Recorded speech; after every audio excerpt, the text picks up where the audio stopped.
विद्वान महात्माओं के मुख से शासन हमेशा सुनते आए कि तीन लोक नौखंड में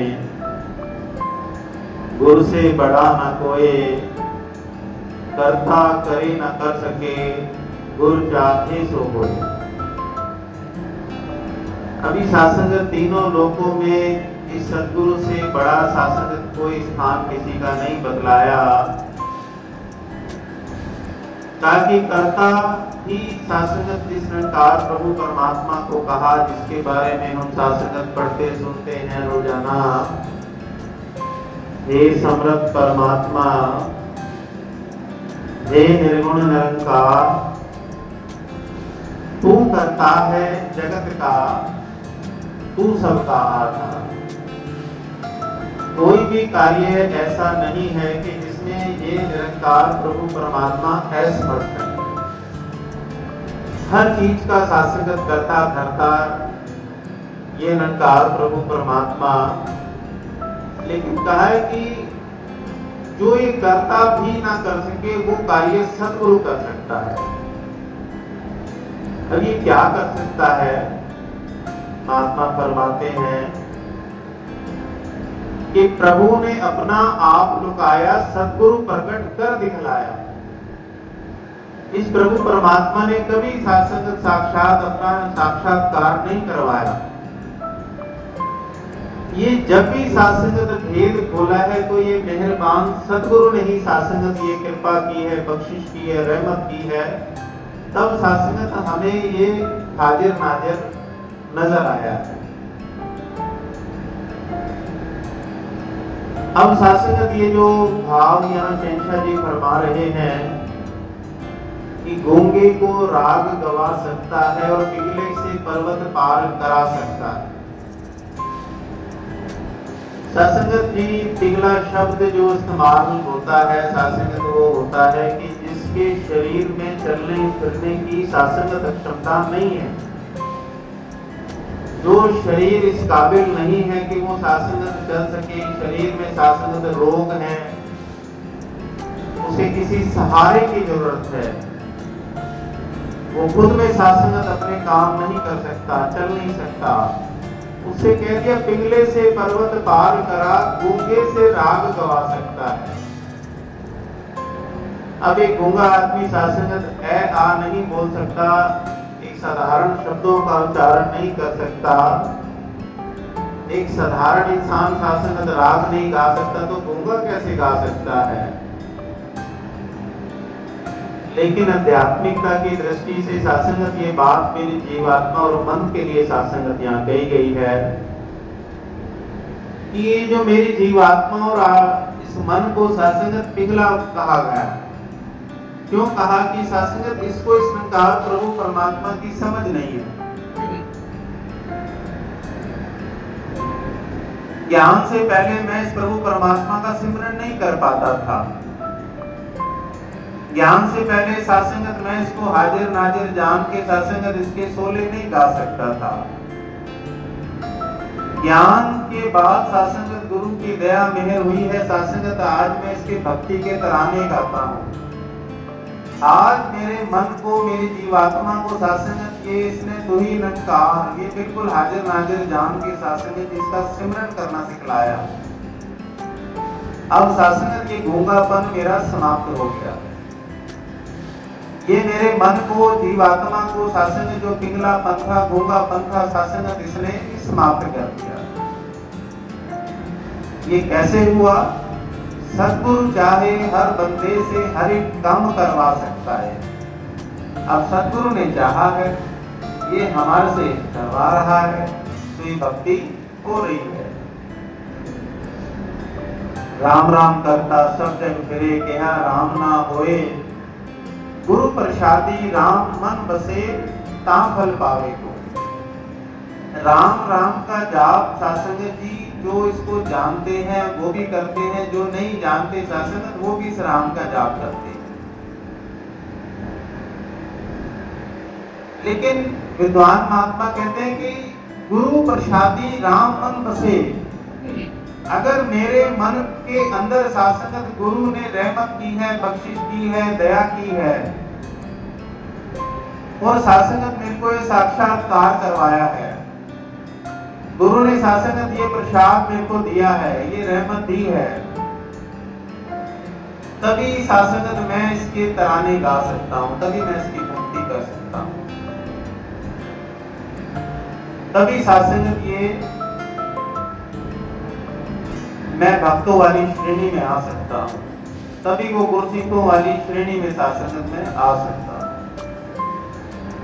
ज्ञान लेने के बाद सासंगत ऐसा नहीं है कि हमें सासंगत कुछ हमारी कोई हस्ती बदल गई, हमारे को सासंगत कुछ विशेष, हमें कुछ सासंगत कुछ अलग दे दिया। शहंशाह जी फरमाते हैं, मैं बंदा हां बंदे वर्गा, हस्ती नहीं कोई वक्त मिली, सतगुरु बख्शी ज्ञान सलाई, देखने वाली अख मिली। मैं पहले भी बंदा था, आज भी वही बंदा हूं, मेरी कोई अब हस्ती अलग नहीं है। मैं पहले भी इसी संसार में रहता था, आज भी इसी संसार में रहता हूं। मेरी कोई गुरु ने हस्ती अलग नहीं बनाई कि मेरे को ज्ञान मिल गया, मैं सासंगत अलग कोट लेके संसार में घूमूं, मैं ब्रह्म ज्ञानी हूं। नहीं सासंगत जी, अब सासंगत जहां मैं चेतन हूं, वहां सासंगत मुझे दुनिया को भी चेतन करना है। वहां सासंगत जहां मैं जागृत हुआ हूं, मुझे संसार को भी जागृत करना है अपने कर्म से। कहा भी है शहंशाह जी ने, आप भी कर पहचान हरि दी, ते घोरा नो भी नाम जपा, भूल बैठी ये दुनिया सारी, इस दुनिया नु रागे पा। यही है जहां सासंगत जब तक यहाँ नहीं आता तो सासंगत नाम धन मेरे हिस्से में नहीं आता। मेरी तकदीर में सासंगत नाम धन ब्रह्म ज्ञान भक्ति सेवा सिमरन सत्संग नहीं है।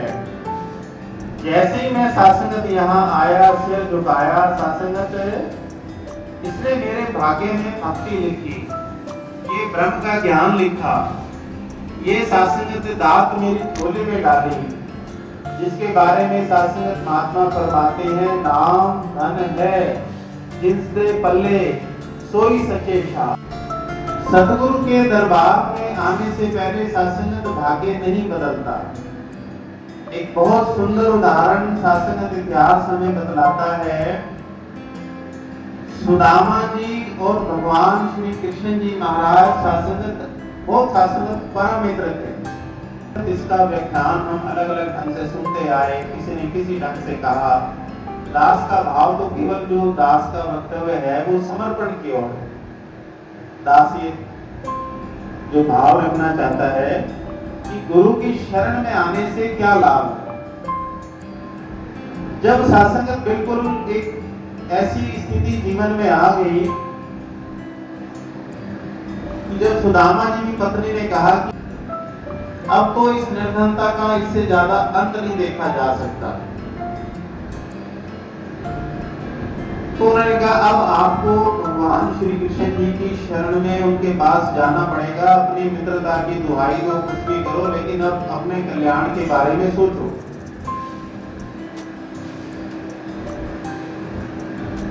सभी जानते हैं सासंगत गुरु के दरबार में कभी खाली हाथ नहीं जाता।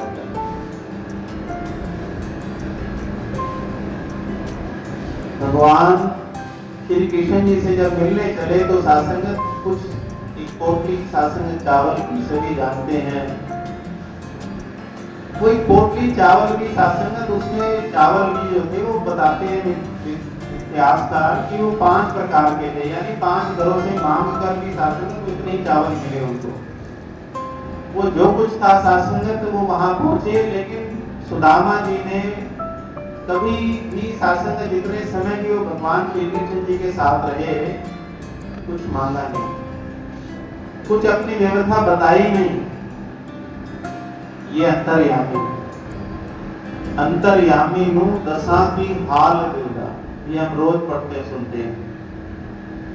भगवान श्री कृष्ण जानते थे कि बस ये मेरी शरण में आ जाएगा। जो शरण आवे जिस कंठ लगावे, वृद्ध स्वामी संत। ये क्यों सासंगत महात्माओं ने कहा कि बस एक बार इसकी शरण में आ जाए। गुर सिखदा बस इना करतब, आपा अर्पण कर दे कहे अवतार, गुरु दा काम में खाली झोली कर दे। भगवान श्री कृष्ण जी के साथ रहे केवल कुछ दिन, कुछ समय, बोला नहीं, मांगा नहीं, लेकिन ये दयालु है, कृपालु है, मेहरबान है। इसके खजाने में क्या कमी है ये जानता है। फिर लोकीनाथ कहने का भाव कि आज सासंगत हमें पूरे सतगुरु की चरण और शरण प्राप्त हो। इससे बड़ी सासंगत कोई दौलत नहीं है। जिसके पास ये नाम का धन है वो सच्चा सासंग साहूकार है। वो ही सासंगत जी दुनिया में मुख उजला करके जाएगा जिसके पास ये नाम का धन है। कि जब सतगुरु की चरण और शरण प्राप्त होती है तो ये सासंगत जन्म मरण के सासंगत लेखा जोखा गुरु समाप्त कर देता है। समाप्त किसका होता है सासंगत जी? जिसने अपना बिल्कुल तन मन धन सासंगत गुरु को सौंप के गुरु के आदेश के अनुसार सासंगत भक्ति की है, जिसकी चाहनाएं कामनाएं सासंगत समाप्त हो गई हैं, जिसके मन को सासंगत ये बिल्कुल सासंगत शुक्र शुक्र शुक्र करना आ गया है, जिसको इस निकार प्रभु परमात्मा पर सासंगत पूर्ण एतबार है कि ये मेरा निज घर है। इस भाव सागर से सासंगत पार, सासंगत होने के बाद यही मेरा निज घर है। इस शरीर की सासंगत यात्रा के बाद सासंगत जी इस मेरे मन और मेरी जीवात्मा का स्थान ये है। इसी के लिए सासंगत में भक्ति कर रहा हूँ और यही अंतिम सुख बताया है कबीर साहब की सासंगत वो बात। अब तो जाए चढ़े सिंहासन मिलबो सारन पानी, राम कबीरा एक भयो कोई ना सके पहचानी। इसका मैं सिमरन करता हूँ तो सासंगत ये मेरे रोम रोम में, मेरे चित्त के अंदर सासंगत बस गया है।